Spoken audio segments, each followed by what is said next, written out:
मित्रांनो, शालिनी भक्तिसागरमध्ये तुमचे मनपूर्वक स्वागत आहे। तर मित्रांनो, आज आपण या व्हिडिओच्या माध्यमाने ऐकणार आहोत श्री स्कंद महापुराण।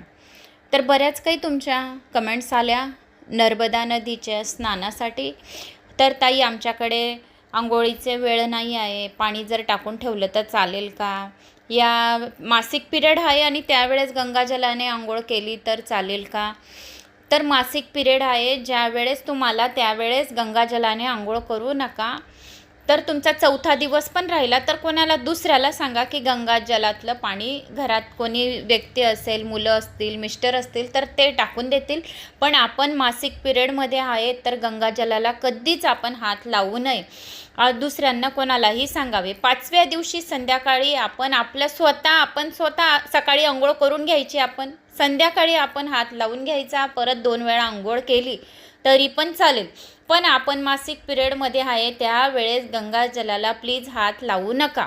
कारण की आपण पुण्य नाही तर आपलं पाप कशाला करायचं? त्यामुळे हर हर नर्मदे। जर तुम्ही गंगाजल नाही टाकत आहे आणि आपणच आपल्या तोंडाने श्रवण करावं हर हर गंगे। मासिक पिरियडमध्ये तुम्ही कोणत्याही देवी देवतांची सेवा करू शकतात, पण मूर्तींना, देवांच्या फोटोंना या प्रसाद खाऊन घ्यायचा असे कामं आपल्याला करायची नाही आहेत। नामस्मरण करण्याला काही अर्थ नाही, कारण की आपल्या आत्मामध्ये परमात्मा राहतो। भगवंताचं नाव तुम्ही उठता बसता केव्हाही कुठेही कधीही घेऊ शकतात, पण मासिक पिरियडमध्ये देवांना हात लावू नये, गंगाजलाला या कोणत्याही शुद्ध वस्तूला हात लावू नये।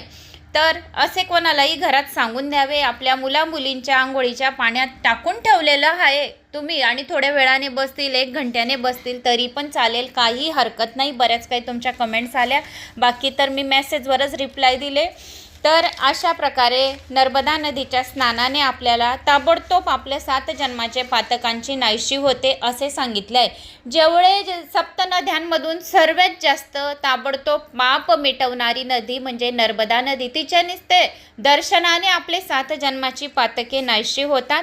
तर आता आज आपण या व्हिडिओच्या माध्यमाने ऐकणार आहोत पुरुषोत्तम मास, मलमास, त्या मलमासमध्ये पुरुषोत्तम मासमध्ये कशी पूजा करायची। पुरुषोत्तम मास, मलमास म्हणजेच अधिकचा महिना। तर यंदा अधिकचा महिना केव्हापासून केव्हापर्यंत आहे, कधी सुरू होत आहे, कधी संपत आहे?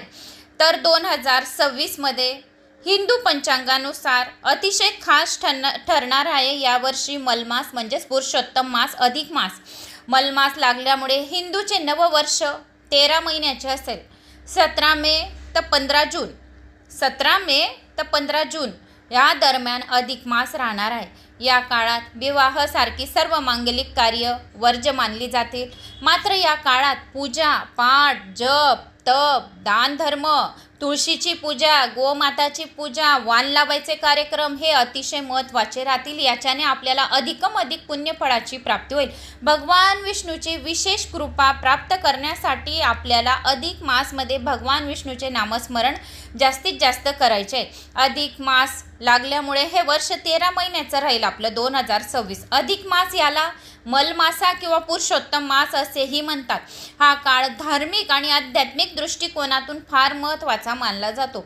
या महिन्यात विवाह, मोंजीबंधन, गृहप्रवेश, बारसे यासारखे मांगलिक कार्य केली जात नाही। कोणत्याही शुभ कार्यांना कोणतेही मांगलिक कार्य अधिक मासमध्ये केली जात नाही।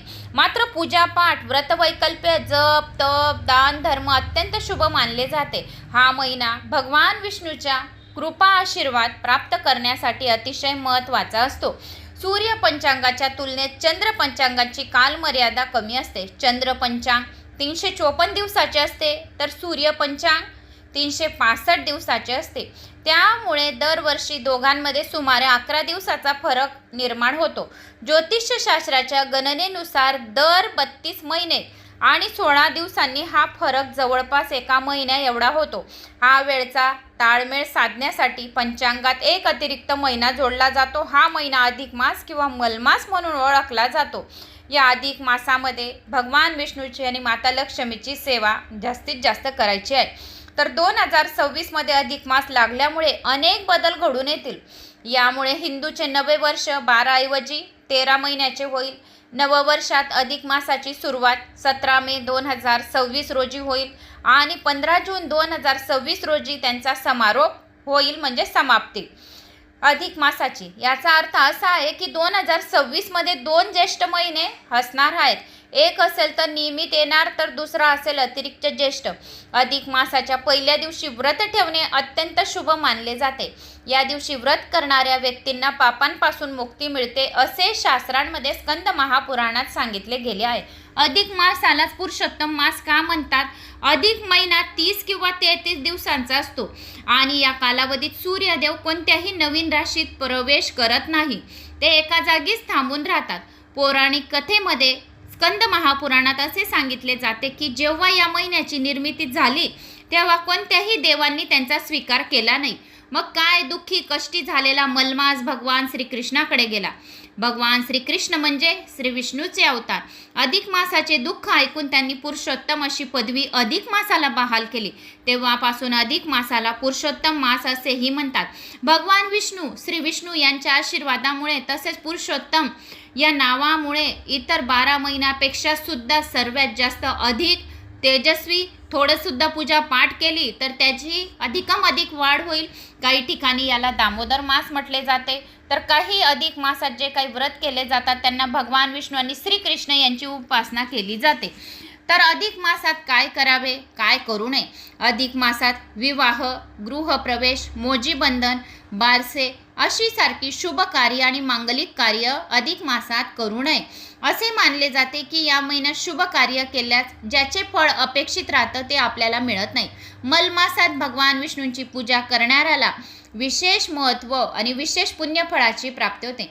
या काळात दान, जप, तप, पूजा पाठ, गोमाताची सेवा करणे अत्यंत पुण्यकारिक मानले जाते. तसेच तुलसी माताची सेवा, अधिक मासात रामायण, गीता यासारख्या धार्मिक ग्रंथांचे दान करणे अत्यंत शुभ मानले जाते.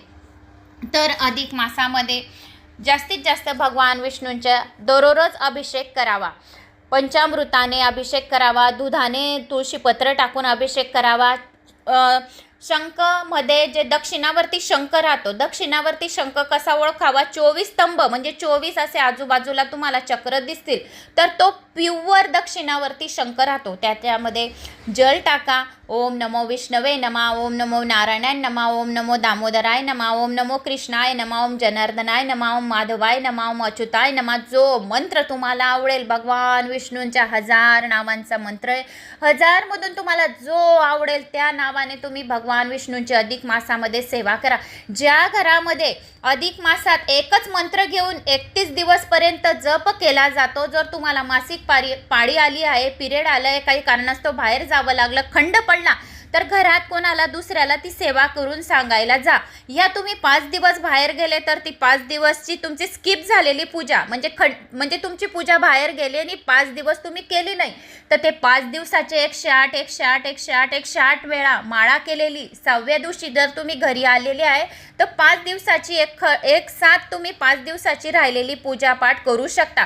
5 दिवसाचे विष्णू भगवानचे दिवे लावणार असणार तुम्ही अधिक मासात, तर एक साथ 6व्या दिवशी लावून शकता. तुम्ही 10 दिवस गावाला गेले, 11व्या दिवशी घरी आले, एक साथ 11 दिवे लावा, 11 माळी करा. म्हणजे एकही दिवस असा खंडित करू नका आणि एक साथ बसून संध्याकाळच्या वेळेस भगवान विष्णूच्या नावाचा जप करा. सकाळची पूजा केलेली एक पटीने फळ देते. सकाळची जी पण पूजा पाठ जप तप हवन काहीही सकाळचा जप केलेला एक पटीने फळ देतो. संध्याकाळचे जर तुम्ही जप तप हवन पूजा पाठ प्रदोष काल 4:30 पासून 7:30 पर्यंत जो कोणी 4:30 ते 7:30 पर्यंत पूजा पाठ करेल त्याचं फळ आपल्याला 10 गुणा जादा मिळेल. काही हिंदी वर्ड येतील तर थोडं समजून घ्यावे. तर त्याचं फळ आपल्याला 10 गुणा जादा मिळेल. तर याच्याने आपल्याला अधिकाधिक पुण्यफळाची प्राप्ती होईल. तर अधिक महिन्यामध्ये संध्याकाळीच तुम्ही विष्णू भगवानच्या तुळशीजवळ दिवा लावा. ओम नमो भगवते वासुदेवाय नमः, ओम नमो भगवते वासुदेवाय नमः या मंत्राचा जप करावा 108 वेळा. जो कोणी अधिक मासात 108 वेळा भगवते ओम नमो भगवते वासुदेवाय नमः या मंत्राचा जप करतो त्याला 10 गुणा जादा फळ मिळतं. घराची पूजा केलेली एक पटीने फळ मिळते. शिवमंदिरात या कोणत्याही मंदिरात जर जाऊन आपण पूजापाठ केलं त्याचं फळ आपल्याला करोडो गुणा मिळतं. आणि तीर्थस्थानावर जे आपण पूजापाठ करतो, दानधर्म करतो थोडंसं, तर त्याचं फळ आपल्याला अधिक दशकोटी मिळतं असे या स्कंद महापुराणात सांगितलं आहे. तर आज आपण एवढी माहिती आपण स्कंद महापुराणात होती तर ती तुम्हाला मी सांगितली. अजून या स्कंद महापुराणात पुरुषोत्तम महिन्याचा काय काय महिमा आहे तर ते आपण जाणून घेणार आहोत. नमो नमः. एकदा वैकुंठामध्ये लक्ष्मी देवी भगवान विष्णूंना विचारू लागले की पुण्यकर्म करण्यासाठी कोणता काळ योग्य आहे. तेव्हा विष्णू भगवान सांगू लागले की दर 3 वर्षानंतर मलवास पर्व येतो. या काळी सूर्यकांती नसल्याने याला अधिक मास असे म्हणतात. सूर्यकांती नसल्यामुळे म्हणजेच 1 महिनाभर सूर्यदेवता सूर्य भगवान एकाच ठिकाणी राहतात, म्हणून याला सूर्यकांती नसल्याने याला अधिक मास असे म्हणतात. तर मासाच्या अधिपती म्हणजेच मी स्वतः म्हणजे मी म्हणजे पुरुषोत्तम आहे, म्हणून याला पुरुषोत्तम मास असेही म्हणतात. महाकाल वनामध्ये पुरुषोत्तम तीर्थ आहे. तेथील पुरुषोत्तम धामामध्ये माझा सदैव निवास असतो. या पुरुषोत्तम मासामध्ये मला संतुष्ट करण्यासाठी मनुष्यांनी चांगले चांगले व्रत पालन करावे. या काळात माद्यांनी स्नान करावे. जप, होम, दानादी, पितृतर्पण, देवार्चन इत्यादी कर्म केल्यास ती सर्व अक्षय पुण्याची प्राप्ती होते. अधिक मासामध्ये जे काही कार्य करतात तर ते अक्षय पुण्याची प्राप्ती होते. अक्षय म्हणजे जन्म म्हणजे आपण ज्या वेळेस या मृत्यू लोकामध्ये आपण आहेत, जर आपला मृत्यू आला, आपण मेले तरी पण अक्षय म्हणजे आपल्यासोबत हे कर्म आपल्याबरोबर राहणार आहे.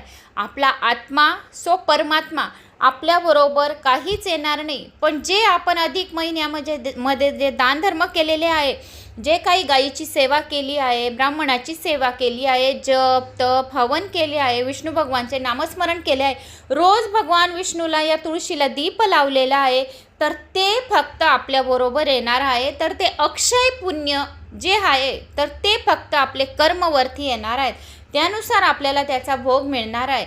यमदूत आपल्याला हात लावणार नाही. जो अधिक मासमध्ये भगवान विष्णूची सर्वात जास्तीत जास्त सेवा करतो त्याला यमदूत हात लावत नाही. नरक यातना त्याला होत नाही. त्याला वैकुंठ लोकाची प्राप्ती होते, विष्णू लोकाची प्राप्ती होते. म्हणून जो कोणी 33 कोटी देवी देवता गायीच्या पोटात राहतात, तर अधिक मासामध्ये जो कोणी गायीची सर्वात जास्त सेवा करतो त्याला यमदूत हात लावत नाही. कोणतेही कार्य नाही झाले पण दररोज गाईला 1 पोळी त्यामध्ये गूळ आणि हरभऱ्याची डाळ घालून जर खाऊ घातली, कितीही कसलेही कर्ज असो, किती घरात कटकट असो, शांती असो, तर घरात शांती मिळते आणि कटकट नाहीसी होते. म्हणून गोमातेला पोळी नक्की खाऊ घालावी.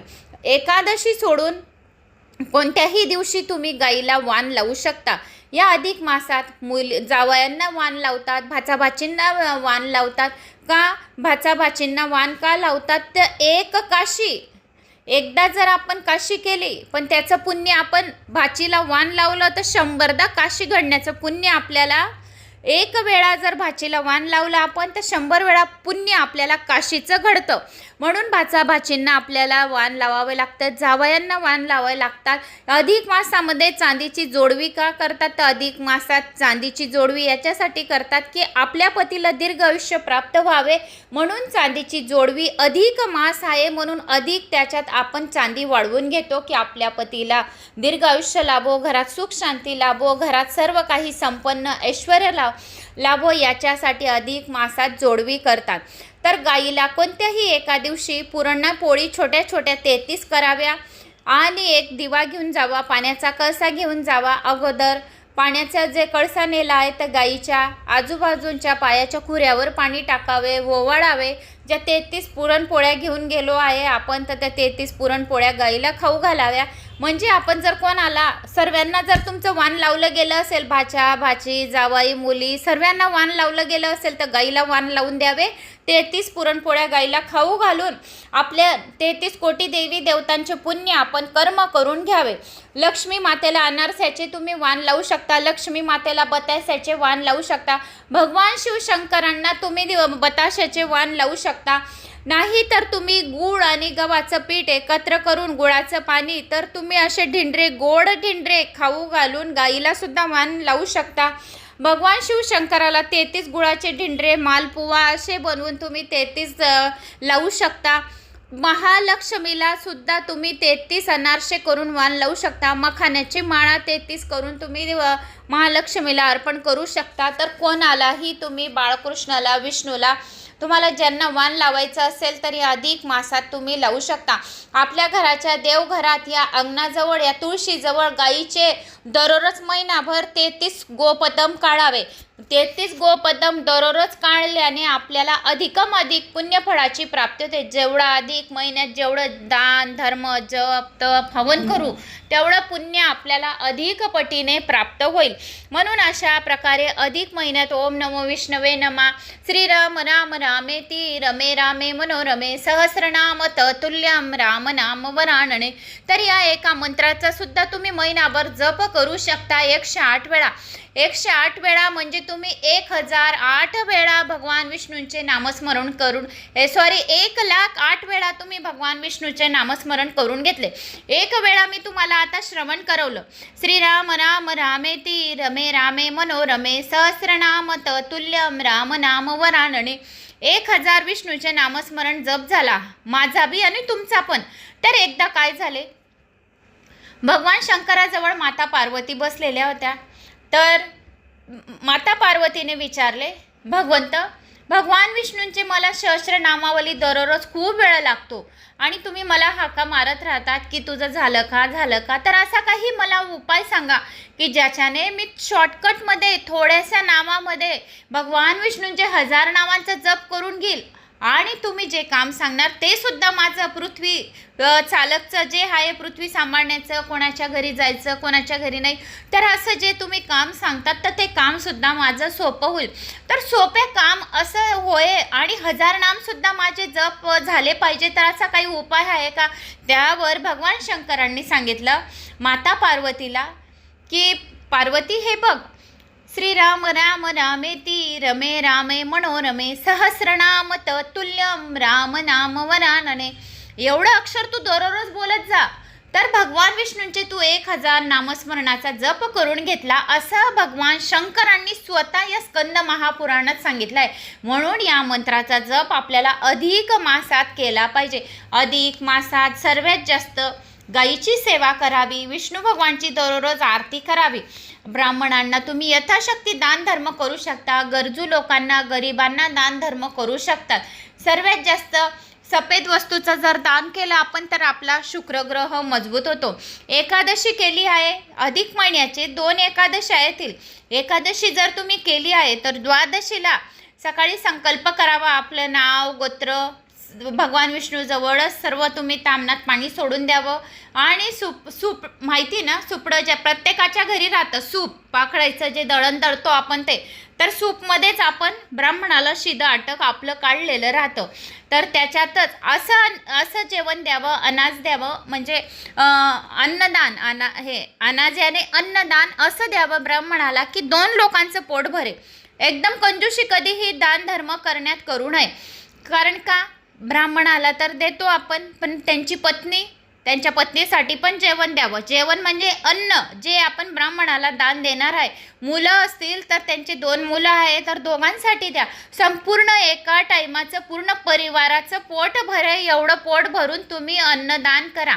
तर द्वादशीला सुपामध्ये तुम्ही गव्हाचा आट्टा याने पीठ, गव्हाचे पीठ, हरभऱ्याची डाळ, गूळ, तीळ नक्की द्यावी. तीळ, थोडीशी कांदे, मिरचे, तेल, तूप द्यावं. कारण आपण पुरणपोळीचा स्वयंपाक दिलाय. चांगला बासमती तांदूळ द्यावा. आपण तर खातोच बासमती, पण ब्राह्मणाला पण बासमती द्यावा. जर तुम्ही जो खात असणार तो ब्राह्मणाला द्यावा. नाहीतर आपण चांगलं खावं आणि कोणाला द्यायचं आहे तर खराब द्यावं, बल्कि दुसऱ्याला अधिक चांगलं द्यावं.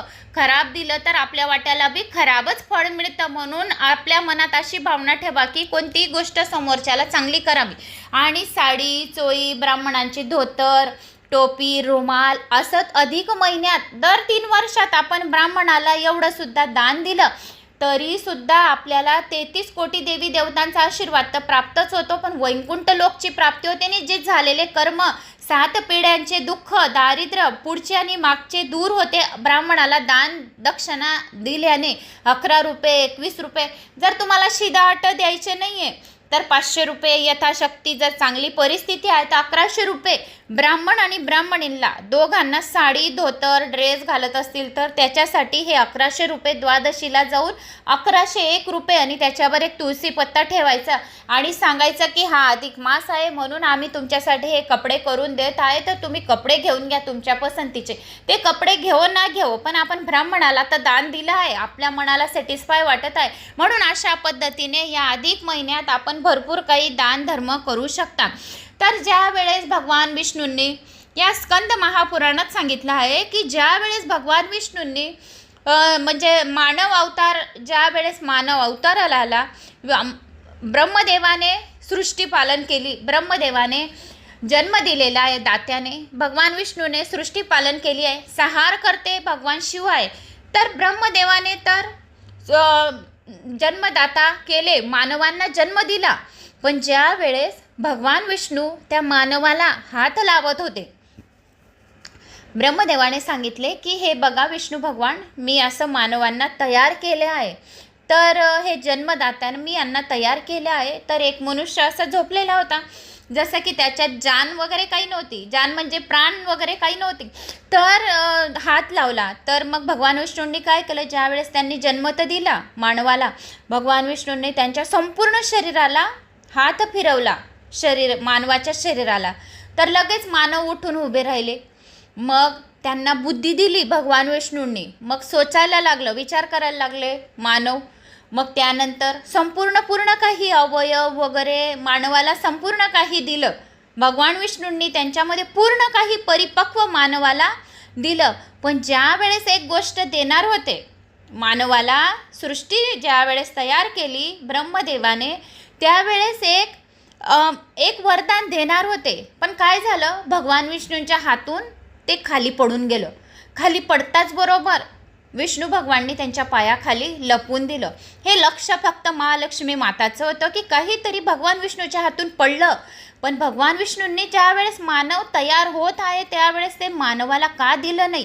तर मग ते बघितलं, मानवाला सांगितलं की तू आता जा मृत्यू लोकामध्ये, तुझा सांभाळ कर, बरोबर तुला जे करायचं असेल तुझे नित्य कर्म कर, पाप पुण्य कर्म सर्व तुझ्या वाटेला तुझ्या जवळच राहणार आहे. कर्म नित्य कर्म कर, कर्म तू ज्या वेळेस माझ्याकडे वापस येशील तर तू फक्त माझ्याजवळ कर्म घेऊन येशील, तू 1 रुपया पण माझ्याजवळ घेऊन येणार नाही, असं भगवान विष्णूंनी स्वतः सांगितलं.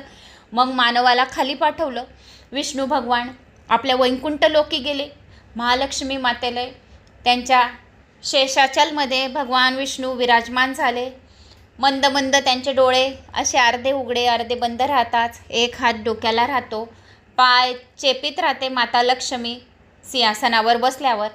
माता लक्ष्मीने हळूच विचारलं विष्णू भगवानला, म्हणे नाथ, मानवाला तुम्ही तर संपूर्ण काही दिलं, ब्रह्मदेवाने तर त्यांना जन्म देऊन दिला, ब्रह्मदेवांनी तुम्हाला बोलवलं, तुम्ही त्यांना सर्व अवयव वगैरे बुद्धी विचार करण्याची शक्ती आशीर्वाद वगैरे संपूर्ण काही दिला, पण तुम्ही एक वस्तू देणार होते म्हणे, त्यावेळेस ती देता देताच तुमच्या हातून खाली निसटून गेली म्हणे, आणि तुम्ही ते तुमच्या पायाखाली दाबली. मानवाचं लक्ष नाही की पायाखाली तुम्ही काय दाबत आहे नाही दाबत आहे, ते तर चालले गेले. मानव एकच मानव म्हणजे संपूर्ण मानव तयार झाले, त्यामध्ये तुम्ही मी संपूर्ण जग तयार झालं त्याच्यामध्ये.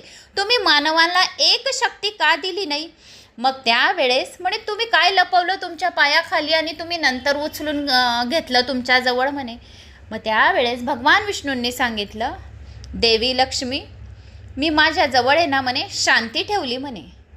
मग म्हणे शांती, म्हणे हो म्हणे, कारण की मानवाला खाली जर मी शांती देऊन दिली असती म्हणे तर मानव माझा जप तप हवन सर्व काही सोडून दिलं असतं म्हणे, कारण मानव खाली गेलेला आहे म्हणे. मानव जर जप तप करेल, पुण्यकर्म करेल, कोणाशी चांगली वागणूक करेल, भुकेल्याची भूक जाणेल, ताणेल्याची तहान भागवेल, तर त्याला सुकून भेटेल, सुकून याने शांती भेटेल म्हणे त्या मानवाच्या हृदयाला. आणि जर कोणाच्या मनात अशांती चालू आहे, तो माझ्या मंदिरात येईल, विष्णू भगवानच्या, भगवान शिवाच्या, लक्ष्मीच्या कोणत्याही मंदिरात म्हणे मानव जाईल, तेथे क्षणभर तो डोळे बंद करेल आणि जप करेल. ज्या मंदिरात बसलाय त्या नावाचा जर जप केला तरीसुद्धा त्या मानवाला शांती लाभेल म्हणे. कारण मंदिरातच त्याला फक्त शांती भेटेल, दुसरी कुठंच त्याला शांती भेटणार नाही. तर शांती, मन शांत करण्यासाठी घरामध्ये सुद्धा पॉझिटिव्ह ऊर्जा राहण्यासाठी धूप, दीप, नैवेद्य, लोभान, कापूर, गुग्गळ, संध्याकाळी दिवा, तुळशीला दिवा असे केल्याने मनाला त्यांच्या शांती भेटेल. तर हे का? पूजापाठ केल्यानेच त्यांना शांती भेटेल, दुसरे कर्म केल्याशिवाय त्यांना शांती मिळणार नाही. म्हणून शांती जो आहे तो माझ्याजवळच राहू दिली आहे. तर मग माता लक्ष्मी एकदम चकित झाली की हो, बरोबर सांगत आहे भगवान विष्णू की मानवाला जर शांती दिली असती तर त्यांनी पूजा पाठ केली नसती. म्हणून या पुरुषोत्तम मासामध्ये, मलमास मासामध्ये भगवान विष्णूचे नामस्मरण, जप, तप, हवन करण्याचे, दान धर्म करण्याचे एवढे महत्त्व आहे की मानवाला शांती भेटते. आता मी तुम्हाला उदाहरण दिलं की 33 कोटी देवी देवतांना आपल्याला वाण लावायचं आहे. मी तर लावते गाईला वाण, दरवर्षी लावते मी, कारण अजून माझे जावई वगैरे आले नाही, भाचा भाचींना लावले गेलेले आहे. तर मी दरवर्षी गाईला वाण लावेल, भगवान विष्णूला लावेल, भगवान शिवाला लावेल, बाळकृष्णाला लावेल. तर अशा प्रकारे गाईला दरवर्षी 33 पुरणपोळ्या करून घ्यायच्या, ताटामध्ये छान पॉझिटिव्ह ऊर्जा मनामध्ये, आणि तो जे ताट तयार केलं आहे आपण गाईला खाऊ घालायचं वाण्याचं, त्याच्यावर कपडा झाकून घ्यायचा आणि एक दिवा, पाण्याचा कळसा घेऊन गाईला वाण लावून घ्यायचं, घरी यायचं. तर एवढं सुख आणि शांती लाभते. का? कारण की पूजापाठ केल्याने शांती लागते. तर ती शांती भगवान विष्णूंजवळ होती. तर जप, तप, हवन केल्याने मनाला शांती लाभते, असे या स्कंद महापुराणामध्ये स्पष्ट सांगितलं आहे. म्हणून याला पुरुषोत्तम मास असे सुद्धा म्हणतात. महाकाल वनामध्ये पुरुषोत्तम तीर्थ आहे, तेथील पुरुषोत्तम धामामध्ये माझा सदैव निवास असतो. या पुरुषोत्तम मासामध्ये मला संतुष्ट करण्यासाठी मनुष्याने चांगले चांगले व्रत पालन करावे. या काळामध्ये माध्यान्हिकाली स्नान, जप, होम, दान, धर्म, पितृतर्पण, देवार्चन इत्यादी कर्म केल्यास त्यांना अक्षय पुण्याची प्राप्ती होते. जो मनुष्य अवंतीपुरीत पुरुषोत्तम व्रत करतो त्याला माझ्या कृपेने धन प्राप्ती होते. या काळात दान करवायचे झाल्यास ते तीर्थात करावे. माझ्या संतुष्टीने अनेक पटीने वाढते, अनेक पटीने पुण्य वाढते. इच्छापूर्तीसाठी या काळात उत्सव करावा. पुरुषोत्तम मासात कृष्ण पक्षातील अष्टमी, नवमी किंवा चतुर्दशी तिथेंना शोकनाशक व्रत करावे. प्रांतकाली लवकर उठावे, नित्यकर्म आपटून घ्यावे. त्यानंतर माझे वासुदेवाचे नामस्मरण करावे. ओम नमो भगवते वासुदेवाय नमः या मंत्राचा जप करावा. एक भुक्त व्रत राहावे. नक्तवक्त किंवा उपवास यापैकी एक व्रत आचरणावे. कुलीन सदाचारी ब्राह्मणांना सपत्नीक बोलवावे. आता सांगितलं मी तुम्हाला की ब्राह्मणाला, कारण मी स्वतः केलेलं आहे, हे जे मी स्वतः केलेले आहे तेच तुम्हाला सांगत आहे. त्यानंतर दुपारच्या वेळी नवीन नवीन काहीतरी पुराणं ऐकावी. चित्ररहित अशा कलशावर विष्णू लक्ष्मीची स्थापना करावी. नंतर वैदिक पद्धतीने मंत्रोपचार करावा. भक्तिभावाने ब्रह्मा विष्णू लक्ष्मी यांची पूजा करावी. त्यांना प्रथम चंदनयुक्त जलाने पंचामृताने स्नान घालावे. मग शुद्ध उदकाने स्नान घालावे. रेशमी वस्त्र अर्पण करावे. गंध, अक्षता, फुले, चंदना, तुलसीपत्र व्हावीत. धूप, दीप, नैवेद्य अर्पण करावे. पंचपक्वानांचा नैवेद्य दाखवावा. घंटानाद करावी. मृदुंग नाद करावा. शंकाध्वनी करावी. शंखध्वनी भगवान विष्णूला खूप आवडते. कर्पूर आरती करावी. कापुराच्या ऐवजी तुपाच्या निरंजना देखील आरती केली तरी सुद्धा चालते. या पूजेनंतर मला अर्घ्य द्यावे. मला अर्घ्य द्यावे म्हणजे भगवान विष्णूला अर्घ्य द्यावे. त्यासाठी तांब्याच्या अर्घ्य पात्रात जल घ्यावे. त्यात चंदन, अक्षता व फुले घालून ते अर्घ्य मला द्यावी. त्यावेळी सपत्नीक अर्घ्य द्यावे. दोघांनी, नवरा बायकोंनी भगवान विष्णूला अर्घ्य द्यावे. मग दोघी गुडघे जमिनीवर ठेवून बसावे. हातात अर्घ्यपात्र घ्यावे आणि मंत्र म्हणावा. तर मंत्र भगवान विष्णूचा कोणता म्हणावा? कृपावान सर्वभूतेषु जगदानंदकारक गृहाणाघ्रामीदं देवं संपूर्ण फलोदो भव. अर्थ याचा असा आहे की हे भगवंता, तू सर्व प्राणी मात्रांवर कृपा करणारा, विश्वाला परमानंद देणारा आहेस. अर्घ्याचा स्वीकार करून मला या व्रताचे फळ द्या असे म्हणून अर्घ्य जल देवाला अर्पण करावे. अर्घ्यदानानंतर परत प्रार्थना करावी. स्वयंभू नमस्तुभ्यं ब्राह्मणे मिल तेजसे नमस्तुते श्रियानंद ब्रह्मानंद कृपा कर. यानंतर लक्ष्मीनारायणचे ध्यान करावे. सपत्नीक ब्राह्मण पूजा करावी. ब्राह्मणांना भोजन द्यावे. त्यांना यथाशक्ती कुंकू, वस्त्र, अलंकार इत्यादी द्यावे. ब्राह्मण भोजनामध्ये साखर, फळे, मुळे, आले, भाज्या, तुपातील पुऱ्या, दूध, कचोरी, पंचपक्वान यांचा समावेश करावा. भोजन समारंभानंतर विडा, दक्षिणा द्यावी. हे सर्व अत्यंत प्रेमाने करावे. यानंतर घरातील सर्वांनी भोजन करावे. या अधिक मास व्रताची फलप्राप्ती अशी की हे व्रत स्त्रीने केल्यास तिच्या वाटेला दारिद्र्य, पुत्रशोक, विधवापण कधीही येत नाही. जो कोणी ही कथा ऐकतो तिच्यासुद्धा वाटेला कधीच दारिद्र्य आणि पुत्रशोक, विधवापणा येत नाही. व्रत करणाऱ्याला, कथा वाचणाऱ्याला, ऐकणाऱ्याला प्रत्येकाला व्रताचे चांगले फळाची प्राप्ती होते. म्हणून या महिन्याला अधिक मास, मलमास असे म्हटले जाते. तर अशी ही मलमास आणि अधिक मासाची कथा होती या स्कंद महापुराणातील. तर ती तुम्हाला सांगितली. तर मला अशी आशा आहे की तुम्हाला अधिक मास, मलमासची कथा आवडली असेल. आवडल्यास लाईक, शेअर, सबस्क्राईब नक्की करा. आणि कुठून, कोणत्या गावात तुम्ही माझा हा व्हिडिओ ऐकत आहोत आपल्या गावाची कमेंट्स करायला विसरू नका. जय श्री महाकाल. ओम नमो भगवते वासुदेवाय नमः कमेंट्स बॉक्समध्ये करा. या जय श्री महाकाल करा. जय श्री महाकाल.